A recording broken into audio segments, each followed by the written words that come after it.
स्वागत है दोस्तों आपका आपके ही चैनल ओनली मैथ्स एकेडमी में। तो क्वेश्चन चार्ट सॉल्व करने से पहले एक ज़रूरी सूचना है, अगर आप लोग चैनल पर नए हो तो प्लीज़ चैनल को सब्सक्राइब कर दीजिए, लाइक करिए और कमेंट करिए, ठीक है। और इस वीडियो में इस चैनल पे आपको चैप्टर वाइज इम्पॉर्टेंट MCQs का भी सीरीज चलाया जाएगा और आपको चैप्टर वाइज PYQs का भी एक सीरीज चलाया जाएगा। अगर आप लोगों को जल्दी ये वीडियो चाहिए MCQ वाला तो प्लीज़ कमेंट करके बताइए। तो चलिए क्वेश्चन देख लेते हैं। ये क्वेश्चन क्या है हमारा, फाइंड A² - 5A + 6I। इसकी वैल्यू हमको फाइंड करनी है और इफ़ A की वैल्यू गिवन है, ठीक है। तो पहले हम क्या करेंगे, A² की वैल्यू फाइंड करेंगे और 5A की वैल्यू फाइंड करेंगे और 6I की वैल्यू फाइंड करेंगे, उसके बाद इसको सॉल्व कर लेंगे।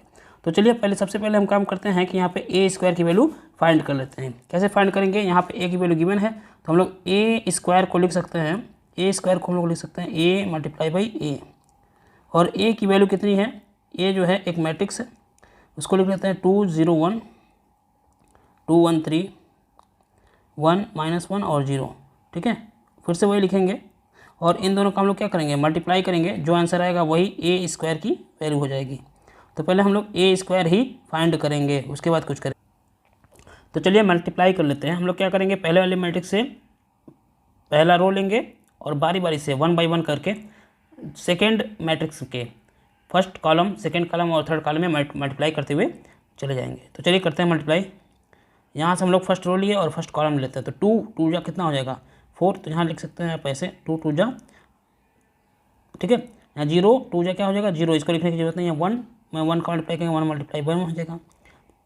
अब हम लोग फर्स्ट रो का सेकेंड कॉलम में मल्टीप्लाई करेंगे, तो लिखेंगे 2 × 0, ये 0 हो गया, लिखने की जरूरत नहीं है। 0 × 1 इट विल बी 0, ओके। 1 × 1 यहाँ पे आपका 1 हो जाएगा, ठीक है। अब फर्स्ट रो का हम लोग थर्ड कॉलम में मल्टीप्लाई करते हैं, ये हो जाएगा 2 × 1 विल बी 2, यहाँ लिख सकते हैं 2 प्लस 0 × 3 विल बी 0, लिखने की ज़रूरत नहीं है। 1 × 0 ये भी 0 हो जाएगा, तो लिखने की ज़रूरत यहाँ पे नहीं है, बस इतना ही। तो हम लोग क्या करते हैं कि हम लोग सेकेंड रो को ले लेते हैं और 1 बाई 1 करके फर्स्ट कॉलम, सेकेंड कॉलम और थर्ड कॉलम में मल्टीप्लाई करते हुए आगे बढ़ेंगे, ठीक है। तो हम लोग क्या करेंगे, अब सेकेंड रो को लेंगे और फर्स्ट कॉलम में मल्टीप्लाई करते हैं। ये हो जाएगा 2 × 2, यहाँ लिखेंगे 2 × 2, फिर हो जाएगा 1 प्लस 1 × 2, यहाँ लिख देंगे 1 × 2 प्लस 3 × 1, यहाँ लिखेंगे 3 × 1, क्लियर। सॉरी। अब हम लोग सेकेंड रो का सेकेंड कॉलम में मल्टीप्लाई करेंगे, तो ये हो जाएगा 2 × कितना 2 × 0, तो ये 0 हो जाएगा, 0 लिखने की ज़रूरत नहीं है। 1 × 1 ये हो जाएगा 1, तो यहाँ लिखेंगे हम लोग 1 प्लस फिर 3 × कितना -1, तो ये हो जाएगा -3, क्लियर। और हम लोग क्या करेंगे, सेकेंड रो का थर्ड कॉलम में मल्टीप्लाई करते हुए आगे बढ़ेंगे। ये हो जाएगा 2 × 1, 2 × 1 हो जाएगा 2 प्लस 1 × 3, ये कितना हो जाएगा 3 × 0, ये 0 हो जाएगा, 0 लिखने की ज़रूरत नहीं है। तो चलिए आगे बढ़ते हैं और हम लोग थर्ड रो लेंगे और 1 बाई 1 करके फर्स्ट कॉलम, सेकेंड कॉलम और थर्ड कॉलम में मल्टीप्लाई करेंगे। तो थर्ड रो का फर्स्ट कॉलम में मल्टीप्लाई करते हैं 1 × 2, ये हो जाएगा हमारा 1 × 2 प्लस यहाँ होगा -1 × 2, यानी -2 हो जाएगा, ये कितना हो जाएगा -2। 0 × 1 ये 0 हो जाएगा, 0 लिखने की ज़रूरत नहीं है। अब थर्ड रो का सेकेंड कॉलम में मल्टीप्लाई करते हैं, 1 × 0 ये हो जाएगा 0, लिखने की ज़रूरत नहीं है। -1 और 1 का मल्टीप्लाई करेंगे तो ये हो जाएगा आपका -1, लिख दिए। 3 का -1 में मल्टीप्लाई करेंगे तो ये हो जाएगा -3, क्लियर।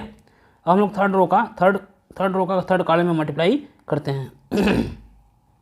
तो देखते हैं 1 × 1 हो जाएगा, ये कितना, एक मिनट रुक जाइए, इसको थोड़ा सा मैं इधर बढ़ा देता हूँ, नहीं तो ये एक ही में मैच खा जाएगा। ये इसको थोड़ा सा इधर कर दिया, ठीक है। अब देखिए थर्ड रो का थर्ड कॉलम में हम लोग मल्टीप्लाई करते हैं। 1 × 1 ये कितना हो गया 1 प्लस -1 × 3, तो कितना हो जाएगा -3। 0 × 0 लिखने की ज़रूरत नहीं है क्योंकि 0 ही होगा। अब इसको हम लोग सॉल्व कर लेते हैं, इसको हम लोग क्या करते हैं सॉल्व करते हैं। रह जाएगा 2 2 जा 4, 4 और 1 5, यहाँ पे कितना आ गया 5 1 और 2, इसको सॉल्व करें 2 2 जा 4 हो गया, 2 1 जा 2, 4 और 2 6, 6 + 3 ये हो जाएगा 9। इसका आंसर आएगा -2, ये आपका हो जाएगा 5। इसका देखिए ध्यान से, तो ये +2 है और -2 है, दोनों कैंसिल हो जाएंगे तो हो जाएगा 0। -1 और -3 मिलके हो गए आपके -4, यहाँ पे आ जाएगा आंसर -2। तो ये आ गई वैल्यू किसकी, ये वैल्यू आ गई आपकी ए स्क्वायर की। और हमको वैल्यू किसकी फाइंड करनी है, इस पूरे की, ए square minus 5a plus 6i की। तो अब चलिए इसको लिख लेते हैं। किसकी वैल्यू फाइंड करनी है हमको फाइंड करनी है ए square minus 5a plus 6i की। तो सबकी वैल्यू पुट करते हैं। अब देखिए ए स्क्वायर की वैल्यू आई क्या है, यहाँ से हम लोग लिख देते हैं। यहाँ से कितना आया है 5 1 2, यहाँ पे आया है 9 -2 5 0 -4 और -2। क्लियर, ये हो गया ए स्क्वायर की वैल्यू। -5 इंटू ए की वैल्यू कितनी थी, ध्यान से देखिए, ए की वैल्यू हम लोग पुट कर लेते हैं। ए की वैल्यू थी 201 213 201 213, ठीक है। और यहाँ पे था 1 -1 0, यहाँ पे लिखेंगे 1 -1 0।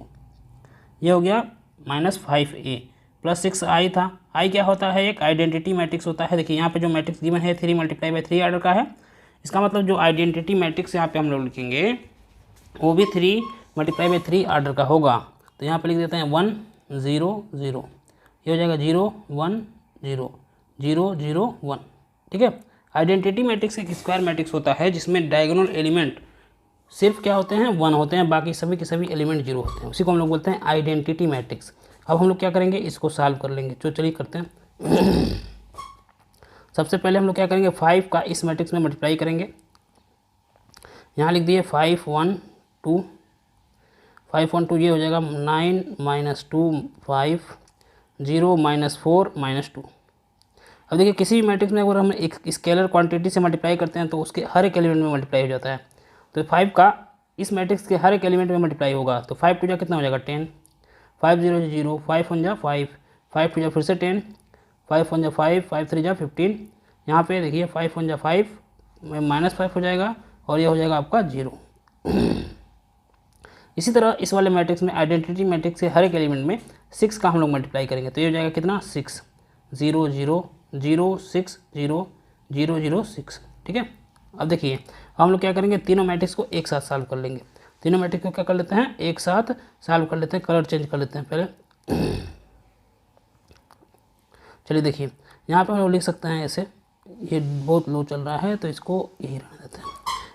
यहाँ पे लिख देंगे 5, यहाँ देखिए माइनस था तो लिख दिया -10, फिर यहाँ पे क्या था प्लस, तो प्लस लिख दिया, और यहाँ पे 6। करेस्पॉन्डिंग एलिमेंट को करेस्पॉन्डिंग एलिमेंट में आप ऐड कर सकते हैं और माइनस कर सकते हैं, ठीक है। अब यहाँ पे देखिए 1 है तो हम लिखेंगे यहाँ पे 1। यहाँ पे क्या साइन था, यहाँ पे साइन था माइनस का तो हमने लगा दिया माइनस। फिर यहाँ पे क्या था 0, तो 0 लिखेंगे, फिर प्लस, फिर 0 था तो 0 लिख दिया। अब 2 बचा है ना, यहाँ लिखेंगे 2 माइनस कितना था यहाँ पे 5 और यहाँ पे देखिए क्या है 0, तो यहाँ लिख देंगे +0, ये खत्म। अब यहाँ पे देखिए 9 - 10 लिखेंगे, यहाँ लिखेंगे 9 - 10 +0। अब यहाँ पे लिखते हैं -2 -5 फिर +6, ये हो जाएगा +6। क्लियर। अब यहाँ पे लिखते हैं इसको 5 को ध्यान से देखिए, यहाँ पे लिखेंगे 5 फिर माइनस, फिर यहाँ पे क्या है 15 तो यहाँ लिख दिया 15, फिर प्लस है तो लिख दीजिए प्लस, फिर यहाँ पे क्या था 0 था तो 0 लिख दिया। अब इस 0 को लेते हैं 0, यहाँ से माइनस, फिर यहाँ का करस्पॉन्डिंग एलिमेंट 5, फिर प्लस, फिर करस्पॉन्डिंग एलिमेंट 0। क्लियर। अब आगे बढ़ते हैं। अब -4 को लेते हैं हम लोग, -4 का करस्पॉन्डिंग -4 लिखेंगे, फिर माइनस, फिर इसका करस्पॉन्डिंग एलिमेंट है -5, फिर प्लस था तो प्लस लिख दिया और 0। अब -2 को लेते हैं, -2 माइनस कितना था यहाँ पे करस्पॉन्डिंग एलिमेंट इसका 0 था, फिर प्लस, फिर करस्पॉन्डिंग एलिमेंट कितना है 6 है। अब इसको सॉल्व कर लेंगे तो हमारा आंसर हमको मिल जाएगा। तो चलिए देखते हैं, सॉल्व कर लेते हैं। 6 + 5 हो जाएगा 11 में से 10 को माइनस करेंगे तो 1 आ गया। यहाँ पे आपका बचेगा 1, यहाँ पे आपका बच जाएगा -3, यहाँ पे -1, यहाँ पे देखिए -7 और +6, ये हो जाएगा -1। इसका देखिए तो -10 हो जाएगा। यहाँ पे लिख सकते हैं आप -5, ये प्लस हो जाएगा तो +1 आ जाएगा, और यहाँ पे +4 आपका आंसर आ जाएगा। क्लियर। तो ये है आपका आंसर। वीडियो अच्छी लगी हो तो प्लीज़ चैनल को सब्सक्राइब करिए, लाइक करिए और शेयर करिए और कमेंट भी करिए। थैंक यू, धन्यवाद।